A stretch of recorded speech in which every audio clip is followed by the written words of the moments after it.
Meu nome é Janaína. Cresci acreditando que o amor de mãe era inabalável, aquele tipo de amor que segura, acolhe e passa por cima de qualquer erro. No dia da minha formatura, aprendi que às vezes o que se chama de amor tem preço, e que esse preço podia ser cobrado de mim. Acordei num misto de nervosismo e alegria. Foram anos de estudo, turnos extras e noites em claro. A formatura não era só um símbolo, era uma prova de tudo que eu vinha carregando sozinha. Vesti o único salto decente que tinha, peguei a beca alugada e fiquei esperando, com o celular na mão, por uma mensagem. Estamos a caminho. Onde você estacionou? Qualquer coisa. Nada. Saí de casa com a esperança boba de quem ainda acredita em promessas pequenas. Fui até o auditório com o coração batendo forte, imaginando minha mãe Nancy sorrindo da primeira fila, meu pai Romeu tentando tirar uma foto e meu irmão Maurício fazendo gracejos que sempre me deixavam envergonhada. Mas quando cheguei, vi 3 cadeiras vazias, a placa com o meu sobrenome e o som de família se abraçando por toda parte. E nenhum deles. Tentei racionalizar. Talvez estivessem atrasados, talvez tivessem problemas para estacionar. A cerimônia começou, as luzes diminuíram e quando anunciaram meu nome, Janaína Ribeiro, me levantei, caminhei sozinha até o palco, peguei o diploma e sorri para um monte de câmeras que não eram as deles. O sorriso foi automático. Por dentro eu senti uma espécie de quebra, como se algo que eu tinha construído com tanto esforço tivesse sendo ignorado no mesmo instante. Na saída, sentei no meio-fio do estacionamento, com a beca ainda por cima, e foi ali que a máscara caiu. Meu celular vibrou. Uma foto no grupo da família. A sala iluminada, a TV com o pré-jogo do Super Bowl, travessas de petisco e a legenda da minha própria mãe. Super Bowl com a família, tudo. Meu pai erguendo uma cerveja, Maurício rindo. Era a foto da escolha. Festa em vez de formatura. Chorei. Mas era um choro curto, pesado. O tipo que a gente tenta segurar para não virar espetáculo. Não foi só por estar sozinha naquele momento. Foi por perceber a ausência era só a ponta do iceberg. Durante anos eu havia sido a que cuidava, a que ajudava com contas, a que trazia soluções. E ainda assim, no dia em que eu precisava de atenção, eu era descartável. Horas depois, quando achei que o dia não podia ficar pior, veio o pedido. Mensagens pedindo dinheiro. Mãe, você pode mandar uns trocados? Preciso pagar um boleto, é urgente. O que mais doeu não foi o pedido em si. Era saber que essas mesmas mãos que pediam haviam escolhido outro compromisso no momento em que eu celebrava a minha vida. Era perceber que eu era vista como recurso, não como filha. A raiva começou como um fio quente e foi se tornando uma clareza cortante. Eu sempre penteava as desculpas deles com paciência, alimentando a ilusão de que família é assim mesmo. Só que é uma linha entre cuidar de pessoas e ser explorada por elas. Ao sentar sozinha naquela calçada, com o vento frio batendo na beca, eu percebi que havia 2 caminhos: aceitar que as coisas eram sempre assim ou tomar uma atitude. Optei por não ser mais a resposta para os problemas deles. Não foi decisão instantânea. Foi um processo que começou com uma foto e um pedido de dinheiro, mas que vinha sendo construído por anos de pequenas negligências. Eu decidi que merecia ser prioridade para alguém, nem que fosse para mim mesma. No dia seguinte, quando minha tia Dulce mandou uma mensagem dizendo que tinha visto as fotos e que estava orgulhosa, eu senti um alívio misturado com culpa. Alívio por alguém ter visto, culpa por sentir alívio. Foi Dulce quem me aconselhou a procurar ajuda, e foi a ela que contei as primeiras peças daquela teia de dependência financeira que eu já vinha sustentando. E foi aí que a história realmente mudou. Não só por uma festa ou por um pedido de dinheiro, mas porque eu finalmente vi que precisava me proteger. A formatura não foi o fim, nem o começo definitivo. Foi um espelho. E olhando para ele, eu escolhi não me reconhecer mais como parte daquela dinâmica que só tirava. Escolhi que dali em diante as minhas decisões seriam por mim. Quando acordei no dia seguinte à formatura, ainda com aquela mistura de ressaca emocional e lucidez amarga, eu sabia que algo dentro de mim tinha mudado. Não era mais só a frustração pela ausência de minha mãe Nancy, de Romeu e de Maurício. Era um tipo de clareza que não dava mais para encolher ou esconder. A sensação era como se eu tivesse finalmente aberto uma janela que ficou travada por anos. O ar entrou forte, frio, mas real. E eu entendia que, dali para frente, eu não poderia continuar vivendo da mesma forma. Passei a manhã em silêncio, sentada na beira da cama, olhando para o diploma que repousava sobre a cadeira. Ele parecia brilhar por conta própria, como se tentasse me lembrar de que aquele avanço era meu, só meu. Mas junto com um orgulho, vinha também um peso estranho. Eu me perguntava como minha própria família tinha conseguido transformar um dia tão importante em algo tão doloroso. Era como se a cada lembrança, minha mente tentasse reorganizar os fatos, buscando justificar a atitude deles. Só que dessa vez, nenhuma desculpa se encaixava. O primeiro baque veio algumas horas depois, quando meu celular vibrou com insistência. Era uma enxurrada de mensagens, quase todas vindas de Nancy e Romeu. Não havia nenhum pedido de desculpas, nenhuma tentativa de explicar a ausência deles na cerimônia. Em vez disso, vi frases como: "Filha, precisamos de você. Seu pai está com uma conta urgente para resolver. Você pode ajudar com um depósito hoje?" Fiquei olhando para aquelas mensagens como quem observa um prédio antigo desabar. Eu sabia que aquele comportamento não era novo. Durante anos, fui eu quem apagou incêndios, quem ajudou com contas inesperadas, quem mandou dinheiro para tapar buracos que nunca eram explicados com clareza. Mas naquela manhã, as mensagens tinham um gosto amargo diferente. Pareciam vir de um lugar onde eu não era filha, mas ferramenta. Um papel que me deram sem nunca perguntar se eu queria. Respirei fundo e deixei o celular de lado. Foi nesse instante que meu telefone tocou. Desta vez, uma ligação. Era Dulce, minha tia. A voz dela tinha uma calma acolhedora que contrastava com o caos dentro de mim. Ela perguntou como eu estava, disse que me viu nas fotos da cerimônia, lamentou pela ausência da minha família.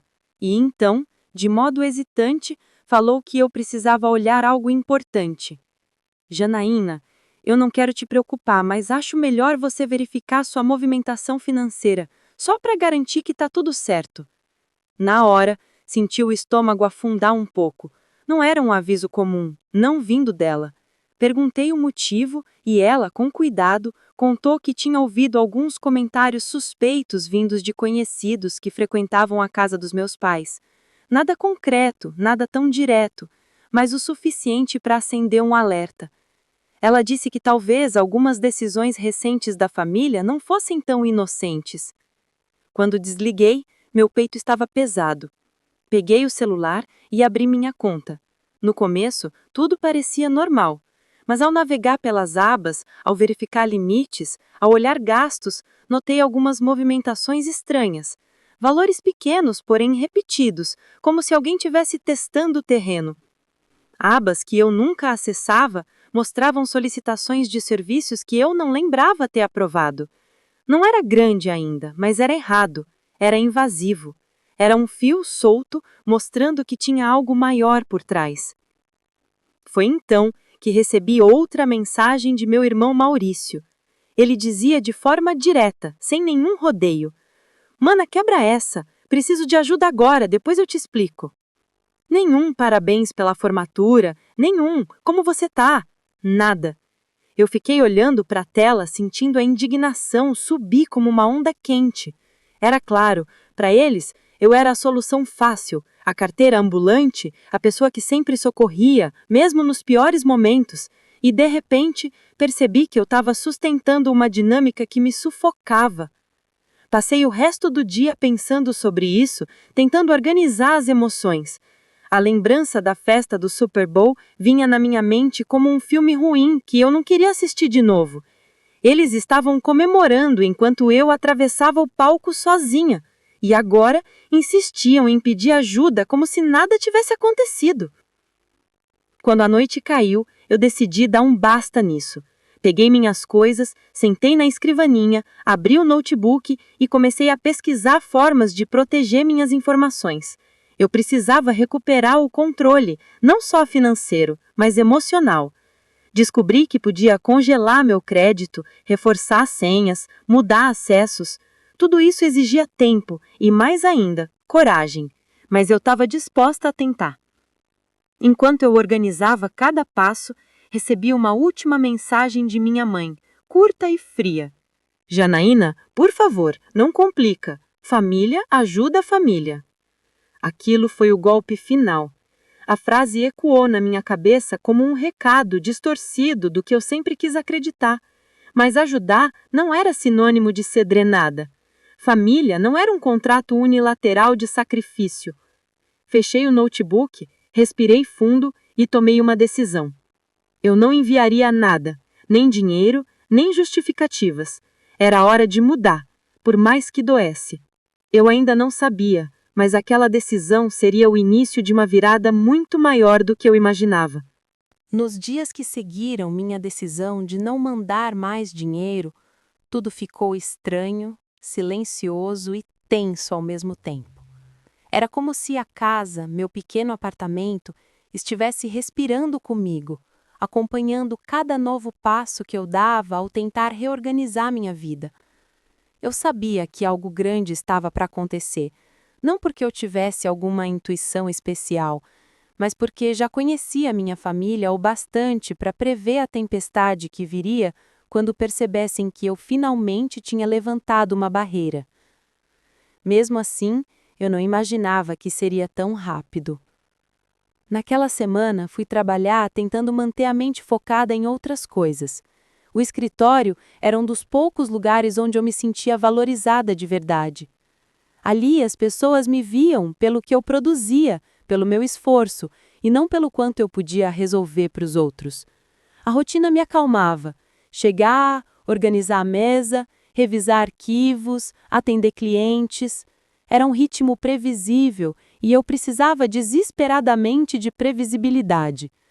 Mas minha cabeça insistia em voltar ao mesmo ponto. Minhas finanças ainda estavam vulneráveis. Eu não sabia até onde tinham ido, o que tinham acessado, o que ainda poderiam acessar. Foi aí que decidi procurar ajuda profissional. Era hora de sair do improviso e agir de forma estruturada.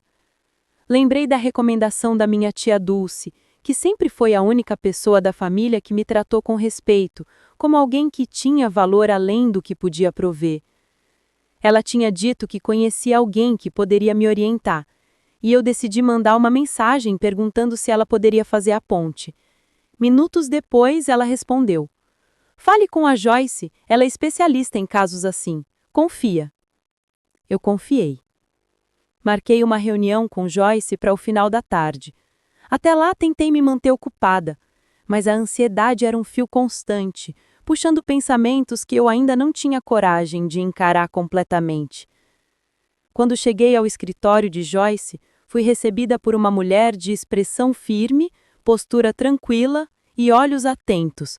Ela não parecia alguém que se deixava enganar facilmente, e pela primeira vez em muito tempo, senti uma segurança genuína ao estar na presença de alguém. "Janaína, vamos entender tudo com calma", ela disse enquanto organizava os papéis que eu havia levado, incluindo extratos, comprovantes e capturas de tela das mensagens. "Você fez certo em procurar ajuda agora. Essas coisas precisam ser tratadas logo no início." Enquanto ela analisava cada detalhe, fui percebendo o quanto eu havia normalizado comportamentos que jamais deveriam ter sido normais.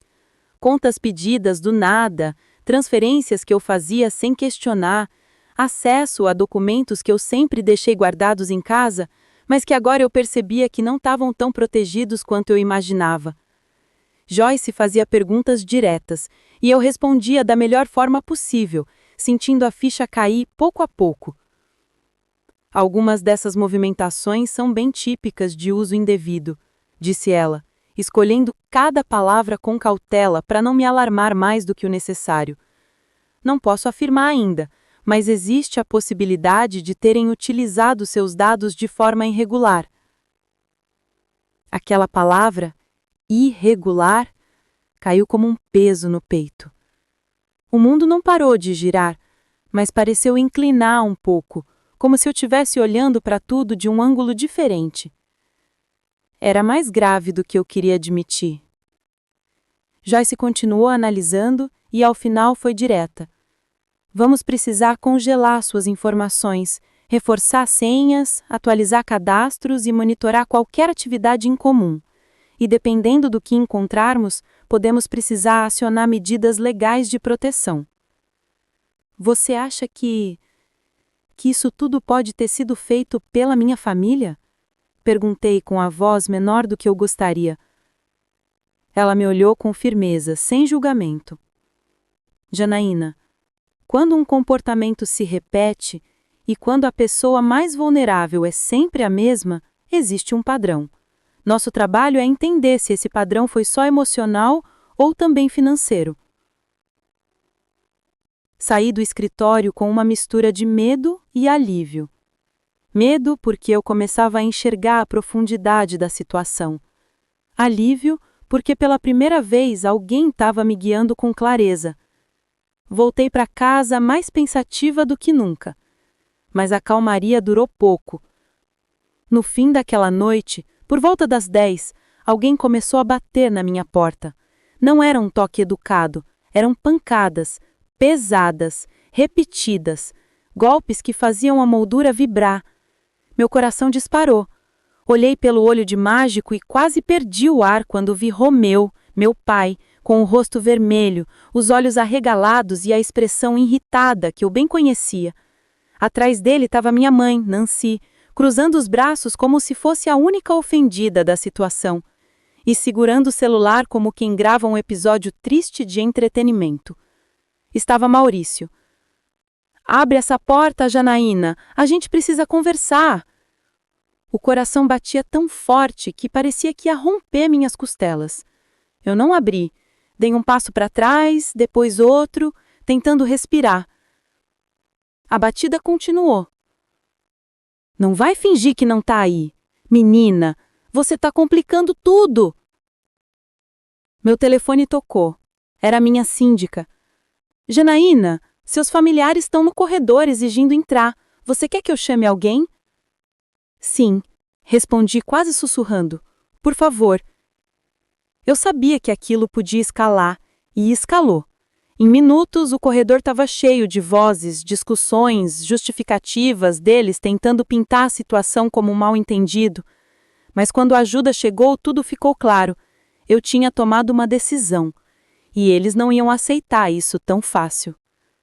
Eles foram retirados dali com muitas reclamações, mas foram.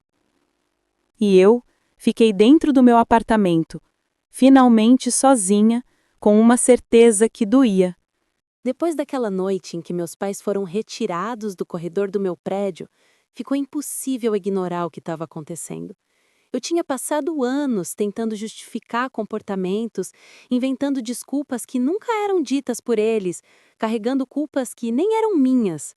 Mas agora, vendo como eles reagiam ao simples fato de eu colocar limites, percebi que a situação tinha passado de complicada para perigosa, emocionalmente e financeiramente. Na manhã seguinte, acordei com mensagens, dezenas delas no celular. Primeiro vieram as de Nancy, longas e dramáticas, dizendo que eu havia humilhado a família, que os vizinhos comentariam, que eu tinha exagerado. Depois vieram as de Romeu, curtas e ríspidas, do tipo que começava com "isso não vai ficar assim". E, por fim, várias de Maurício, misturando cobrança, sarcasmo e vitimização.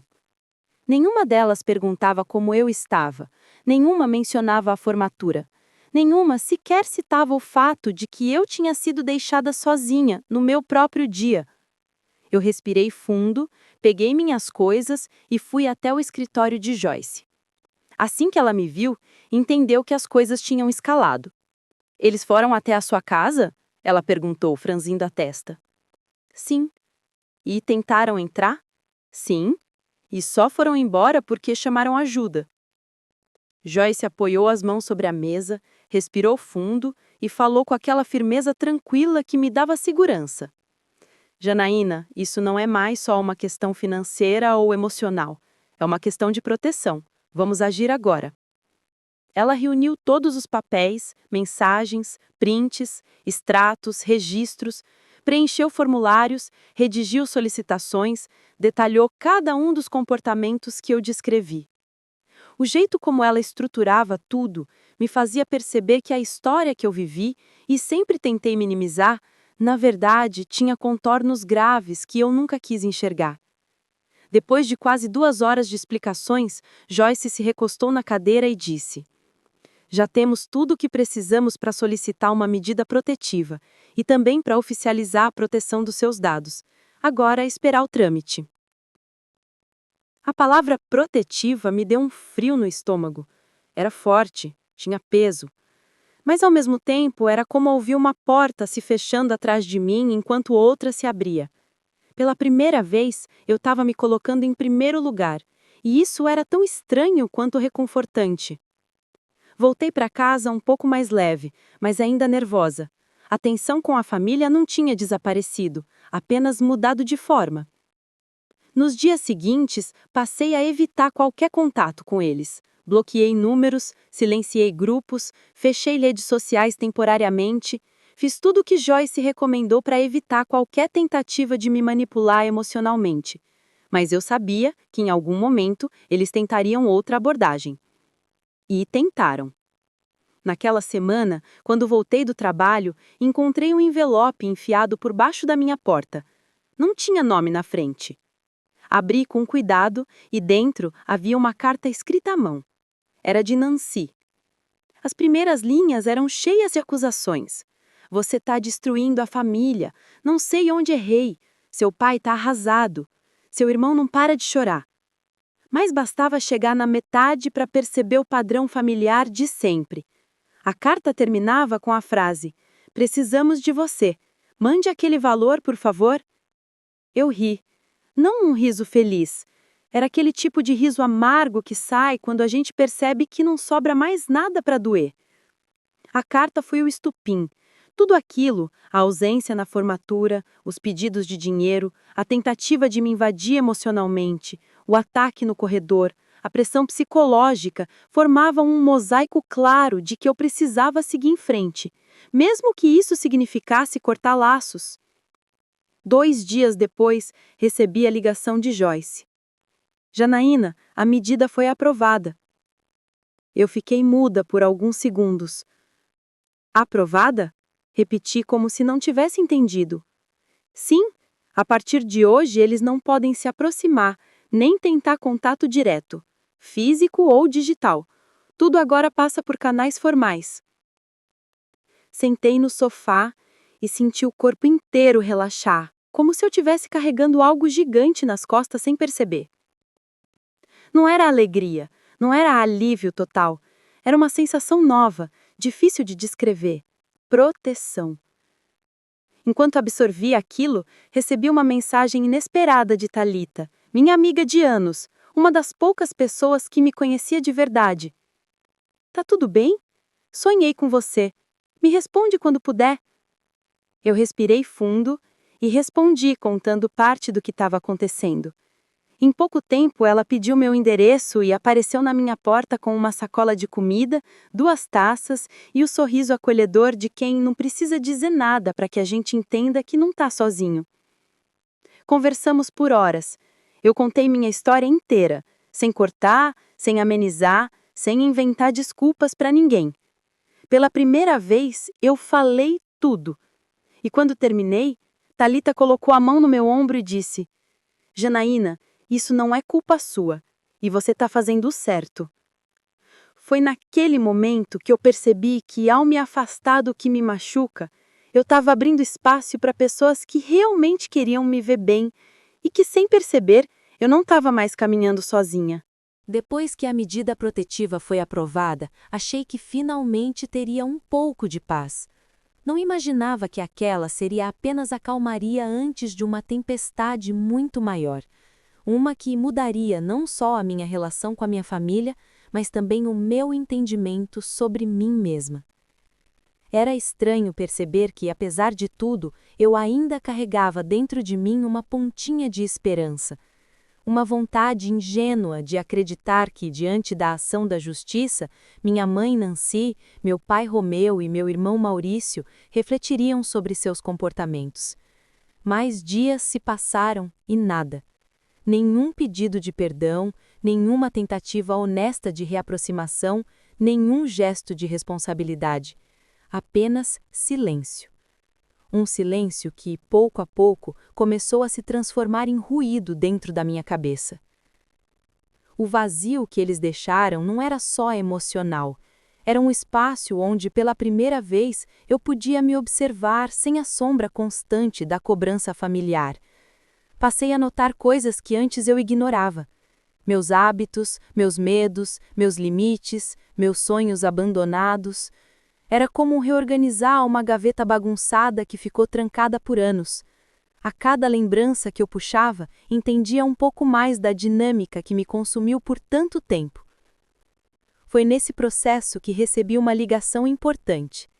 Joyce, com a voz firme de sempre, pediu que eu passasse no escritório. Precisamos revisar algumas descobertas novas, ela disse. O coração acelerou. Eu sabia que tinha algo sério vindo. E estava certa.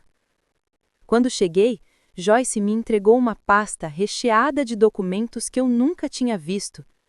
Eram registros, datas, cadastros, tentativas de abertura de crédito, solicitações de serviços que nunca autorizei, muitos com meu nome, meu CPF, meu endereço.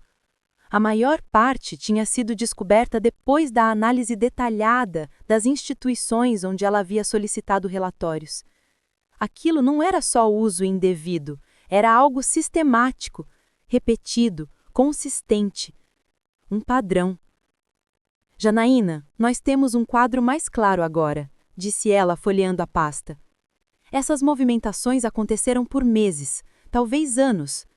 Alguém estava usando seus dados sem que você percebesse, e não foram uma ou duas vezes, foram muitas. Eu senti a garganta secar. Mas quem faria isso? Ela me olhou nos olhos com uma expressão que misturava compaixão e realidade. Eu não posso acusar ninguém sem provas diretas, mas o padrão coincide com os períodos em que sua família pediu ajuda financeira, e alguns acessos foram feitos em locais próximos ao endereço deles. Por um instante, senti o mundo girar. Não era só abandono, não era só descaso, não era só irresponsabilidade, era um ciclo inteiro de dependência criado às minhas custas, e o pior, eu nem tinha percebido. Não porque eu fosse ingênua demais, mas porque eu queria acreditar no melhor deles. Eu queria, desesperadamente, acreditar que eu tinha importância. Joyce continuou. Esses documentos serão importantes, não apenas para formalizar a proteção, mas para te defender de responsabilidades que não são suas. Você não está sozinha nisso, Janaína. Saí de lá com a pasta nos braços, como se carregasse uma versão deformada da minha própria história. Cada página era um pedaço da verdade que eu tentei não enxergar por anos. E, ao mesmo tempo, era um lembrete de que eu estava me reconstruindo, mesmo que aos pedaços. Nos dias seguintes, a vida começou a ganhar ritmo novamente. Thalita era uma presença constante, trazendo leveza, conversas, risadas e aquela forma única de me lembrar que minha identidade não se resumia à minha dor. Ela falava com tanto carinho que eu, sem perceber, comecei a me sentir parte de alguma coisa saudável, talvez pela primeira vez. Aos poucos fui me reerguendo. Atualizei meu currículo, organizei minhas contas, fiz planos. Eu ainda tinha medo, claro. Ainda me pegava pensando se algum dia minha família entenderia o quanto me machucou. Mas pela primeira vez, sentia que minha vida estava nas minhas mãos. Foi então que recebi um convite inesperado, um evento profissional que reunia especialistas em independência financeira, superação e organização pessoal. Quando li a mensagem, senti um frio na barriga, porque o convite era para eu falar. Eu, Janaína. Contar minha história, transformar a dor em ferramenta. Alguém ouviu seu relato e achou que você poderia inspirar outras pessoas, dizia o e-mail. Passei dias pensando se deveria aceitar. Expor minha história parecia assustador, mas ao mesmo tempo havia uma força nova dentro de mim, uma certeza de que eu não precisava mais ter vergonha do que vivi, porque eu sobrevivi. Aceitei. No dia da palestra, fiquei nos bastidores respirando fundo, ajustando meu microfone e repetindo mentalmente os pontos que queria abordar. Não queria transformar minha família em vilões, nem fazer espetáculo da minha dor. Eu queria falar sobre limites, sobre coragem, sobre a importância de reconhecer quando o amor machuca mais do que acolhe. Quando subi ao palco, senti o coração bater no ritmo da música ambiente. Olhei para a plateia e vi rostos atentos, pessoas esperando minha palavra. Respirei fundo e comecei. Meu nome é Janaína, e passei anos acreditando que amar era aceitar tudo. Contei sobre a minha formatura, sobre a festa do Super Bowl, sobre os pedidos de dinheiro, sobre o padrão que se repetia. Contei sobre a descoberta do uso indevido dos meus dados, sobre o corredor do meu prédio, sobre o medo, sobre a coragem que eu precisei encontrar na marra. Contei sobre a escolha de me colocar em primeiro lugar. Quando terminei, o silêncio na sala era tão profundo que parecia que o ar atencionava a respiração comigo. Em seguida, uma onda de aplausos tomou o espaço. Pessoas se levantaram, algumas choravam, outras sorriam com força como quem entende profundamente o que ouviu. E naquele momento, pela primeira vez em toda a minha vida, eu senti algo que nunca tinha sentido de verdade. Eu não estava mais sozinha. Cada passo que eu dei, mesmo doloroso, me levou ao entendimento mais importante. Quando a gente escolhe si mesmo, o mundo deixa de ser um lugar onde só sobrevivemos e passa a ser um lugar onde podemos, finalmente, existir por inteiro. Se você já passou por algo parecido, continue comigo, ainda há muito para compartilhar e aprender.